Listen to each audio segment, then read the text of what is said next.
Hello, welcome back to Rev Endurance Sports and another edition of What is in Our Stand Today. That's a hashtag you can follow, hashtag What is in Our Stand Today. And in the description below, you'll see that hashtag. You'll also see the rest of my social media. So my Instagram, my Twitter, my Strava if you're interested in that. And there's also a blog to follow, which I haven't been doing much with because I've just been too busy. But today what I wish to talk to you about is internal cable routing and just a few little tricks that I use. And hopefully this will help you if you have a bike that's internally routed, whether it be your shift cables or your brake cables or even your hydraulic brake lines, if that's something you need to do.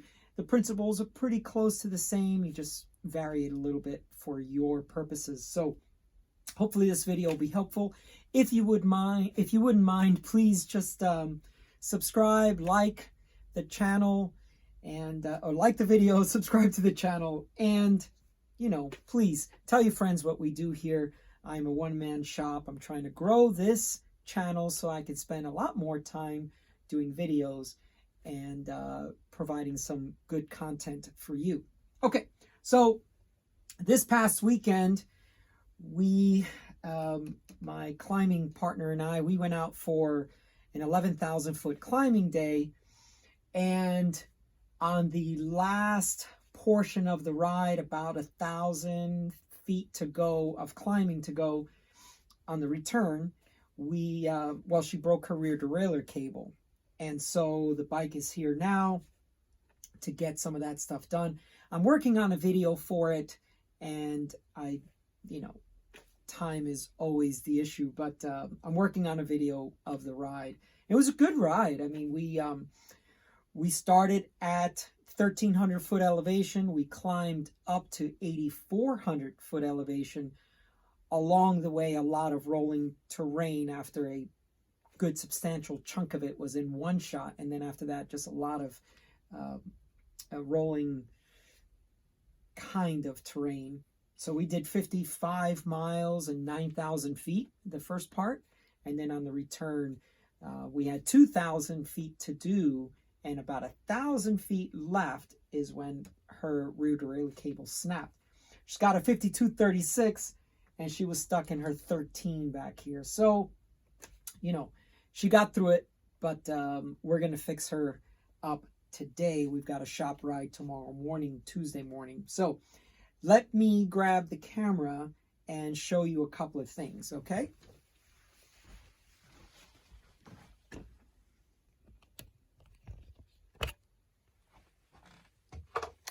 So there are a couple of tools that are available to you, and this thing here has been a lifesaver to me for quite a few different types of scenarios. And basically they are these nylon coated, well, I should say the stainless steel cable is coated with a nylon coating, sorry.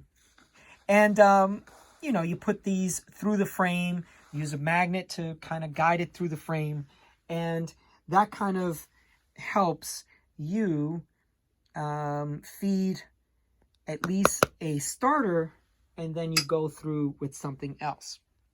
So on this particular bike, if cables are already installed, then here are a couple of little things that I do.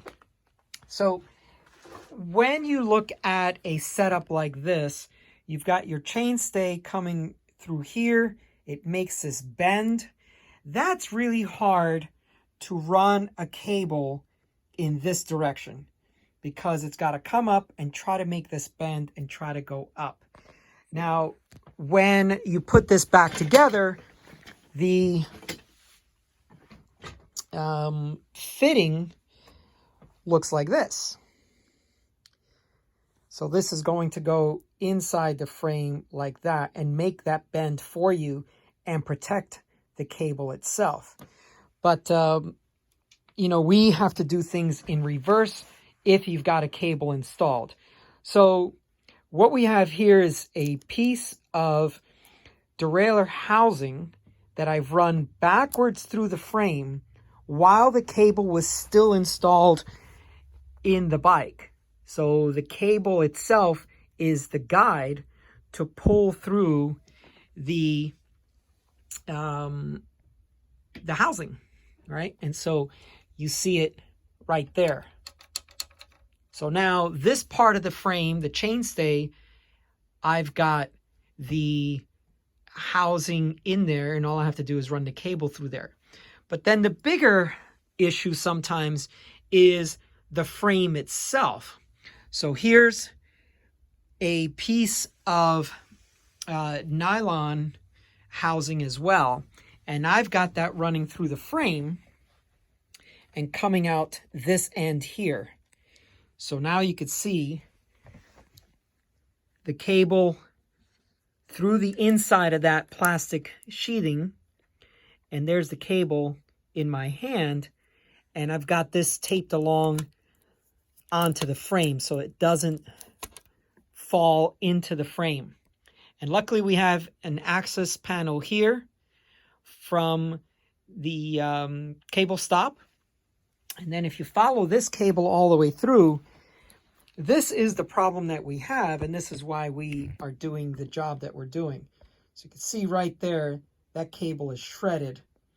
And unfortunately, this is a problem with Shimano shifters, mechanical shifters. So, you know, there are people that advocate Di2 and SRAM access, and this is definitely one of the downsides. And this is the R9100, so the top of the range Dura-Ace shifters.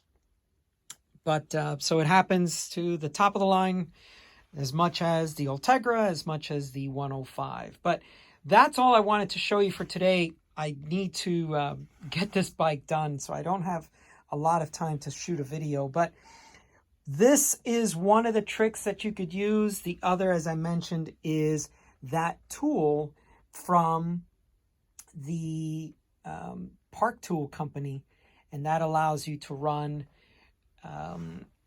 a magnetic cable through, and you use your magnet to feed it through the frame.